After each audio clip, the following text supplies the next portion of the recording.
Ceea ce mi-am dorit eu de la această poveste n-a fost să pun în pereți, să pun niște lucrări care își au ele propria lor poveste și care ele eventual să fie citite independent una de cealaltă.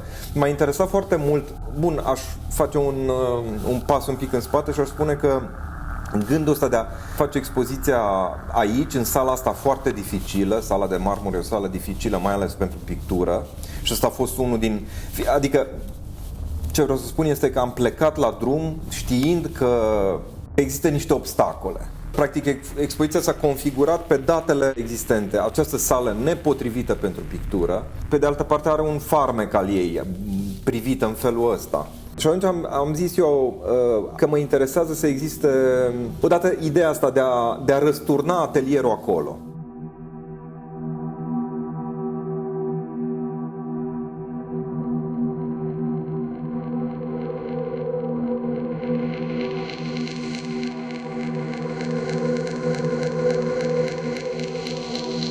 Ce m-a interesat, având în vedere că sala e cum e, m-a interesat ca expunerea să țină cont de lucrul ăsta, că lucrurile trebuie expuse ca într-o casă. Mai ea e casa poporului și lucrurile sunt diferite. Și de asta am câteva intervenții m-am folosit de contextul stucaturilor și am pus lucrări acolo ca o joacă, să zicem, cu spațiu. Dar ce m-a interesat după ce am luat decizia asta că avem ideea asta de atelier răsturnat, m-a interesat construirea acestor pereți auxiliari pe care nu i-am ales întâmplător, adică m-a interesat și istoria acestei săli și cu expoziția Triaj, care a fost relativ recent acolo, și am zis că aș folosi un pic memoria locului și aș folosi exact aceleași structuri care au fost folosite în Triaj. Ele aveau un lucru care pentru mine era important.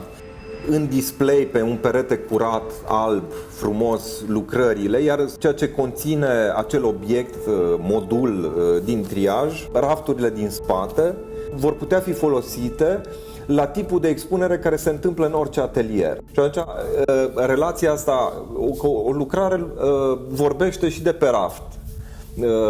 Spune ceva în aglomerarea raftului, în relația ei, cea de pe raft cu cea de pe perete, și există un raport de ordonare, subordonare care se întâmplă în mod natural.